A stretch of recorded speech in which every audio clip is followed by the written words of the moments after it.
Hey, it's Tim again. I thought I'd go ahead and get a third video in today and welcome you back to mine and Carolyn's house. Sitting out here on the deck, and it's pretty nice. I'm kind of sitting a little bit in the sun, a little bit in the shade, and all that.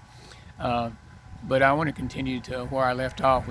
After we got back from the little Vietnam, the little Congo area down there, it was awful, and I could see things in people's eyes that said, "Oh my Lord, this is what we're gonna have to experience." It was wet, it rained, and he was always in the swamp. He was always either hot or cold. Most of the time you were hot. Very seldom were you cold down there, because of the weather and humidity and everything. And it was always something that I could see it playing on people's minds, and I could hear people talk. Guys talk about, "Oh God, if this is like this and over there, then we know it's worse than that over there, because we do have some few facilities here, but over there we'd be in the bush and in the swamp and out on bivouac and tents and everything, our whole time." So it was a very discouraging time for a lot of them, but I wanted to keep my mind on what I had learned, about speaking to the situation. So, and they had told us that day that when we all go back to the barracks, they finally had the list posted, our post of a list of what we were going to do next, because we had just finished 6 weeks of basic training, all these things I told you, and now six tapes, six videos with 6 weeks of basic training. I didn't tell you everything that we went through, because some things I can't tell, anyhow, not that I'm ashamed of them or anything like that, but just something that I don't think you needed to know, at this time. So anyhow, we finished our 6 weeks of training, and so we all went back, and finally got back in our barracks. It was good to be back into a building, even though it was non-air conditioned, it was humid and all that. And so, we was always going through inspections. There was always inspecting your bed. You had to fix your bed real tight where you could bounce a quarter off of it, had to tuck sheets, I guess that's why that Carolyn never changed that after we got married, because I always made the bed every morning, and I still do, and so, but I didn't get it where you could bounce a quarter off of it no more like that. But there was always going through inspection. There's always checking your locker, make sure that you had your toiletries in there, and make sure you had all your underwear rolled up real neat and stacked. And they were teaching you how to pack things in small spaces, and you could put a lot of stuff in there. And you had a second pair of boots that you would polish, always spit shine in your boot. They'd have maybe a little white mark on the back of the heel of the boot, the one boot or the pair of boots, and that way they knew that you weren't just leaving that one out all the time. So you had to change your boots out and clean them and polish them and everything. So yeah, that was just part of the military, about keeping your uniform neat and everything. And that has a lot of things that I still do. It helps me to keep things in my closet straight. That way Carolyn didn't have to get on me about it, and I keep things in my closet straight. And I do change out my shoes maybe every day or so, and socks. And so there's some good lessons that we learned through that. But that was the thought in my mind, was at this time, said, "Oh, I don't know if I want to go look at that list." And I said, no. I've been speaking differently, and I've been praying, and my folks have been praying, Carolyn been praying, and they've been speaking differently over us and everything. And so when I looked at the list, my name being Rivers was down close to the bottom, and we had this big list. Actually, they had two companies there, and they were all mixed together, and we was looking down the list because what the two companies was in, Bravo 224 or B224. He called it Bravo Company, and we had I guess a couple hundred people in there, and the other ones did too. And so they had the two separate lists, together, and right there. And so we had to go through all of them and everything. And then I realized the companies are separated. Our B company is separated from the Delta company. Our Bravo company is separate from the Delta company. So I began to look down the list, and and the enemy started saying to me, "Yeah, man, you're gonna be an infantry. You're gonna be an infantry soldier. You're gonna be a grunt." They call him a grunt. We're always out in the field, walking, carrying a rifle. Always somebody snipering you and everything else. And so I didn't realize this, or maybe I did realize this to a point, that our drill instructors and our leadership was always watching us. They were watching people for people that they could be in leadership and where they thought they should go and everything, and some people wouldn't shoot their rifle good enough because they're afraid it's going to go in the infantry and all that, or they wouldn't do things that excellent. And you remember I told you that I had that, or Carol and I have this thing over our stove. It says excellence is not a skill, it's an attitude. And I had the attitude that I was going to do good. Because first of all, I realized I wasn't going to be there but 2 years. So I was going to do the very best. So, a lot of people wouldn't do their very best because they thought maybe that would sway them how they would put you in certain situations and things. So anyhow, I'm going down the list and infantry. I said, and I could almost see all of it down was infantry. Then it got down to me, and it said personnel specialist. And then it went at infantry. All of them, rest was infantry except me. I went I was a personnel specialist. I was a 71 Bravo. At that time, that was just like a clerk typist. See, I didn't even know they knew I could type because I didn't volunteer. Remember I told you that story? I didn't volunteer to type. I guess they maybe went back and looked at school records or whatever, but I was 71 Bravo, personnel specialist, like a clerk typist. So I was excited about that because I didn't have to go back to the swamp area and learn more. I mean, they taught us everything we need to know in basic training about what our basic duties would be, but these guys were going into more advanced training, and some of them became airborne rangers, jumped out of airplanes and things like that. Some became tank operators, and some became snipers, and all those things, So, I thought, thank you, Jesus. I was the only one in the company that went to clerk school, so to speak. And so I went over there for 8 weeks. And so when I went over there 8 weeks, I now moved out of that barracks and I moved over there. But you know what the neat thing was? We were standing in formation in front of our company, and they started coming by and congratulating us and thanks and everything. When I went into the military, I was what they call a buck private. You didn't have any rank. You didn't have any signet on your arms at all. And I had my one little ribbon there for marksmanship and honor badge and a couple of more deals right there. And then they came up to me and said, Buck Private Rivers, yes sir, we're going to make you private. I said, well, thank you, sir. So I got my first little private stripe. It was just a stripe that went down like that on one side. But I was not a buck private no more. And remember I told you that I was going to get rank, make a rank quick.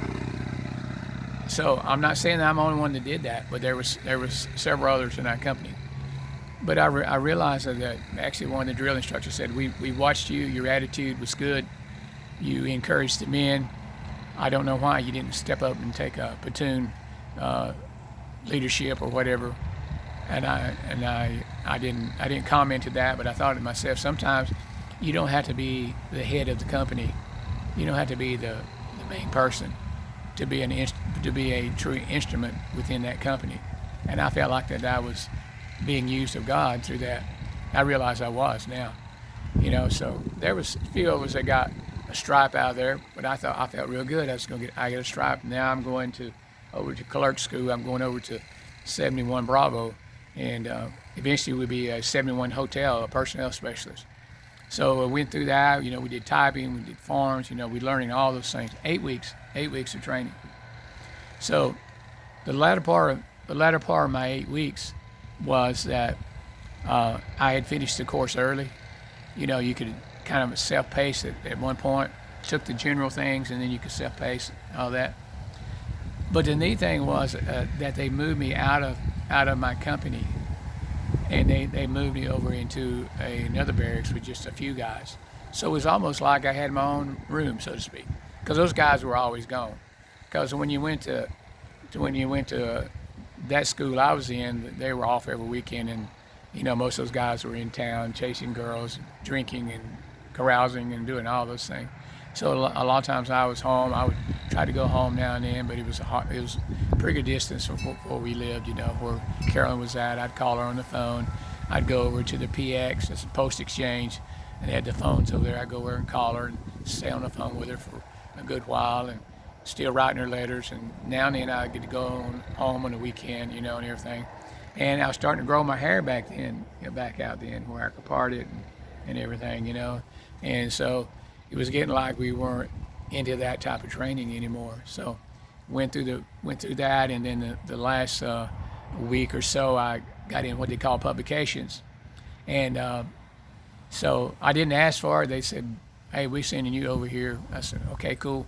So I went over there to publications, and they teach you how to do the forms and things to for people's paperwork, and back in those days you didn't have copy machines. You had mimeograph machines, and you had to run copies off on mimeograph. You had to put the ink in there, and you run them off leaflets and stuff like that, and it's kind of hard to believe they didn't have copy machines back those days, huh?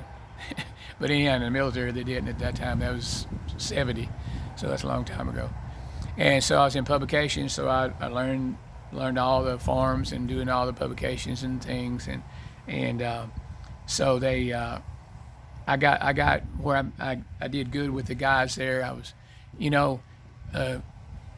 through our whole life, Carol and I are big on relationships, about building relationships. We're big on developing relationships, and I have that now in my business. I have business relationships, building those type of relationships with CEOs and CIOs and CFOs for major companies and all that, because we learn how to develop friendships, relationships, and relationships are very important. And that's what you're learning to do, is have a relationship too with your wife. Some people are married that they don't have a relationship. Sometimes when they fall out of fellowship, that affects the relationship that they don't have. So that's why you always ask forgiveness, and you always go back and restore your friendship, and then you can make sure that your relationship is sound. Anyhow, I was doing good with these guys. They liked me and everything. And so I was talking to one who'd been there a long time. He said, "Oh yeah, man, we're gonna flag your orders to make sure you stay stateside with us here." I said, "Oh wow, that's great. Can you do that?" "Oh yeah, we can do that. We can do that." I said, "Okay, cool." So, I was doing that, and so I finished my 8 weeks in my additional training that I had, and so I got to go home, and I was home with Carolyn. And I told him, I said, hey baby, I said, "I'm working in publications." She said, "Yeah, I remember you said that in your letter." I said, they're saying they can flag my orders and I'll stay stateside. "Oh, that'd be wonderful. That'd be wonderful." And so Carol and I had planned on getting married that summer in 72, because that's when Carolyn would graduate high school. And so that was good. I was going to be stateside and even though I was be there at Fort Polk, Louisiana, I still could go home whenever I want to and take leave and all that. So I was excited about that. So, like I said, I got to spend a lot of times in the barracks by myself, which was good too, because I could do things. I was still trying to exercise, and, of course we were in great shape. I'd lost from 200 pounds down to 170 pounds. I'd lost 30 pounds. So I started to gain a little bit of that back, so I wanted to still stay in top shape, Of course, I was getting married soon, I wanted my body to be in good shape for my wife as well, and for myself as well. So anyhow, I went home with Carolyn. I had told her all that. That's what I just said. And so I came back, and when I came back, they said, "Okay, we posted the list again, where everybody's going and where everybody be stationed." So I began to look down the list: Vietnam, Vietnam, Vietnam, Vietnam, Vietnam, Vietnam, and most of those were infantry guys who were going to go to Vietnam.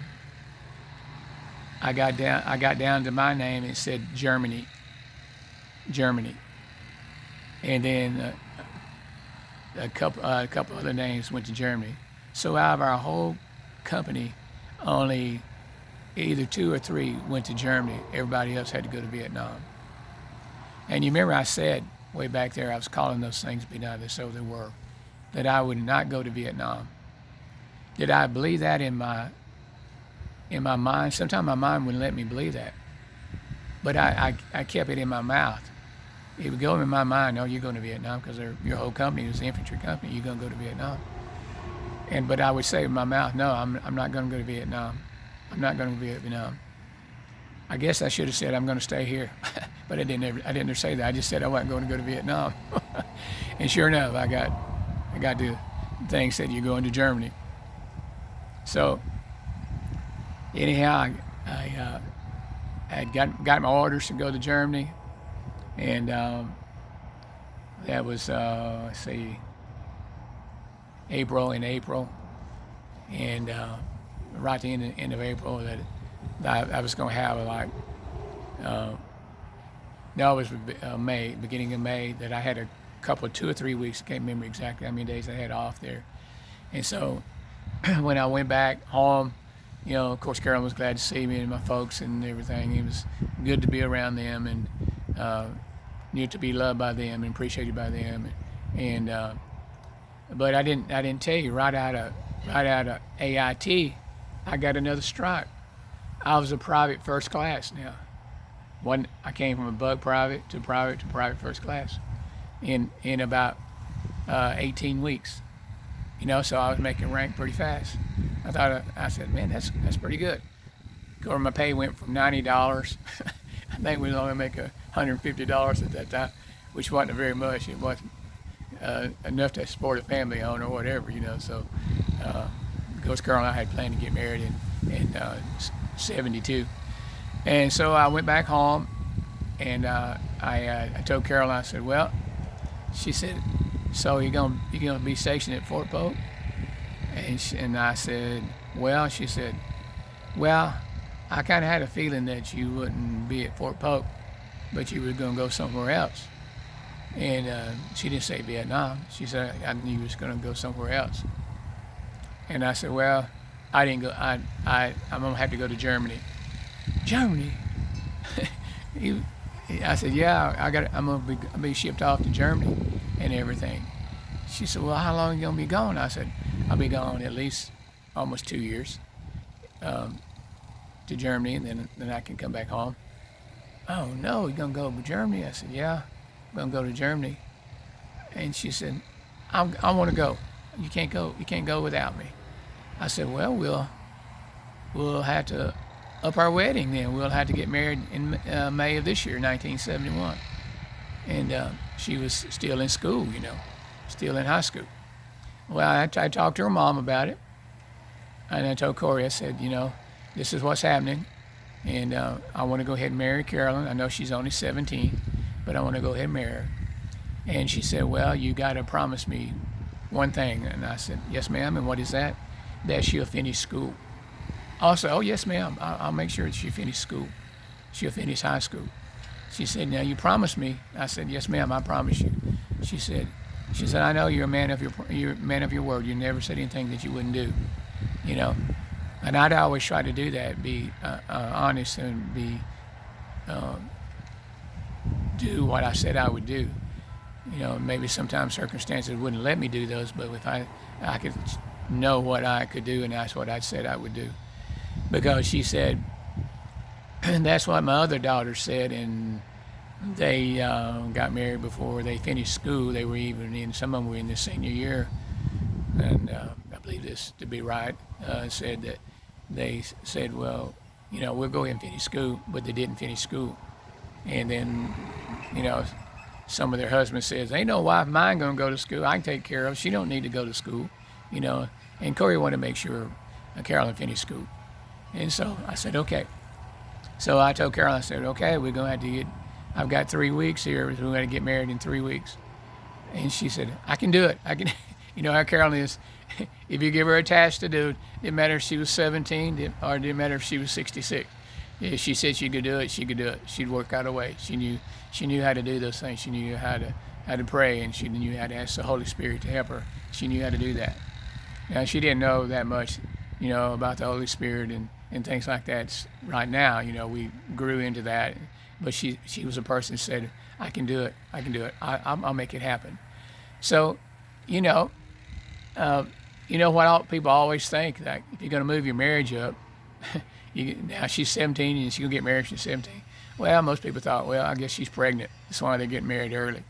And so that wasn't the case. What we were shooting for in our intimacy with each other, spiritual, and our mind, our mental, and then our physical part of it. So Carolyn was at a rush then.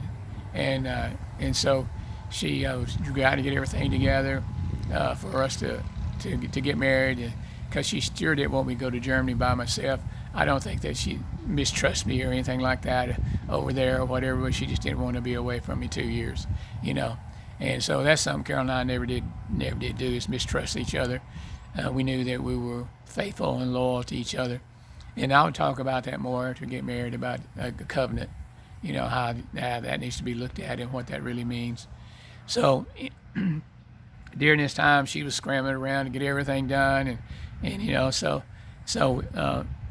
I said, well, how much money we got to get married on? She said, we got $100. I said, okay, $100. And she said, I don't want to be no justice of peace. I want a church wedding. I said, that's fine. Let's do a church wedding. So her and her mama was really scrambling to get everything done. And so, Carolyn got all the arrangements made. And, I had already told my mom and them what was going on and what I was going to say to Carolyn, and then talk to Carolyn about it. And she said, well, she's probably want to go ahead and get married. I said, that's fine with me. And she said, well, that's fine with us, because I actually married your dad when I was 17, but I did finish high school. I finished a year early, and I was 18 when I had you. So I said, well, at least I'm not like my Uncle Harold and Aunt Lillian was. Uncle Harold married Aunt Lillian when she was 13. I said, oh, Lord, 13. So, and Carolyn had 4 years on that. So anyhow, we were scrambling around to get that done. And a friend of mine was a pastor. His name was Jerry Clark. And as a matter of fact, Jerry Clark ended up being a state representative not too long after that, but he was the one was gonna marry Carolyn and I in Cleveland. So we was getting it all together. Carolyn was hustling around and got her a dress, and she got her a cake made, and and all that stuff, and made arrangements to get her hair fixed and all that. And I won't go into the wedding part of it on this video or anything. I'll show you, because I want to show you some pictures of our wedding day and everything. But people say, how can you get married on $100? Well, you can do a lot of things if you put your mind to it. You can do a lot of things if you want things to happen for you, for your life. So like I said, she took that $100, she bought her a dress, she bought her a cake. I think the cake cost half of that. She wanted a nice cake. And she had a lady that was going to do her hair for her, pile it up on her head, and I'll show you those pictures of those as well. So it had started to dawn on me, we're going to get married. And Carolyn's 17, and that's okay, because we're ready. I feel like we're ready. Most people would say, no, you're not ready. You're too young. And I say some people are too young at that age, if they're not mature enough and what they want to do or want to see. And some kind of put the cart before the horse. Some live with each other before they commit to each other, and that's not really the way to do it. I'm not saying if you did that or whatever that can't change and you can get the cart back in front of the horse, or vice versa, get the horse back in front of the cart to pull the cart the right way. And I'll explain to you why that's important that you do that. And I'll explain to you how that will make your marriage last too as well. So Carolyn's rushing around. We asked Jerry to marry us, and he said he would. And so we made all the arrangements there at a little church called Bear Creek Baptist Church in Cleveland, Texas. And if y'all want to look that up online sometime, look up Bear Creek Baptist Church in Cleveland, Texas, and you'll see the exact church where Carol and I got married. So anyhow, we get it all together. and went on down and make sure everything was good on our rings. Like I said, I already gave her the engagement ring, and we were still paying for the wedding set, and mine and her ring and rings, and so we had that all together, and then we were trying to invite the folks that could come, and I think my sister ended up being Carolyn's maid of honor. My sister Teresa, who lives in Centerville, Texas, was in our wedding, and that was great too. Carolyn enjoyed her being there, and so do I, because we love her and her family so much, and we're so thankful for them, and so grateful that they're blessed as well.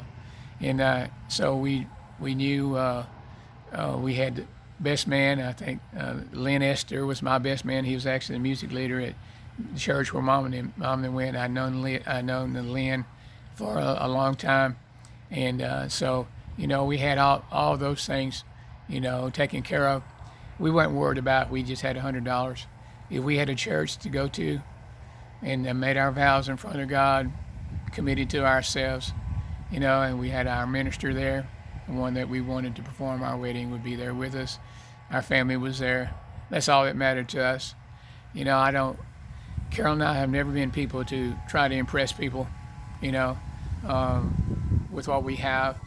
People used to ask me all the time, Tim, you work with people that are got these huge homes and do this and do that and got all this finances and all that. Don't you ever feel jealous? I said, no, I don't. I said, I've been in their homes and I see their lifestyles and I see what they go through. It doesn't even compare to my life and the life that I have and the life I will continue to have. I have a nice home here. It's comfortable. It's what Carol and I wanted, and so that's what we have. And so we were happy to know that we were going to get married. And it being a short notice too, that was, I guess we could have let it put undue pressure on us, but we didn't. We enjoyed the moment. We enjoyed getting everything together. We worked together as a team then, and we have done that throughout our marriage and our life. And Carol and I are working as a team now as well. So you can't have no more than that. You can't be more excited about things like that. And that's how the true love story starts, and how now it's beginning that we can see all three phases of our intimacy with each other, and how we planned for this and how it's happening. Did we plan for it to be a year earlier than we thought? No. But you know what? God always makes a way. Like I said, He always gives you a way to do things. And so, we were excited about that. So I will kind of stop right now with the video again, and I'll talk about our marriage in the next video, and what all we did, where we went on our honeymoon, and some details like that. And so I always want to say to you what my baby always says, that we are eternal. Oh, thank God for that. And then we'll talk to you later. And you guys have a blessed day. I wish I could express to you how much I love you and I do care for you. It's not just because I'm bragging on this story, and not just because I'm bragging on our marriage, but I am too that as well. And I'm not trying to push that in your face. I'm not trying to say that you can't have what we have, because you can. And I want to tell you that because I do love you. Like I said, I don't know how else to say it. I said it to one of my goddaughters yesterday. I was with her yesterday, and I said, sometimes you can't. Words are very feeble to express things like that, but your actions will speak louder, and that's what Carol and I always did. We told each other we loved each other, but we always expressed it, and we always showed it. So I'm trying to express my love to you today, and I thank you for allowing me to speak into your lives. Hey guys, have a wonderful day. I'll talk to you real soon, okay? Again, remember we're eternal, and I'll talk to you later. Bye.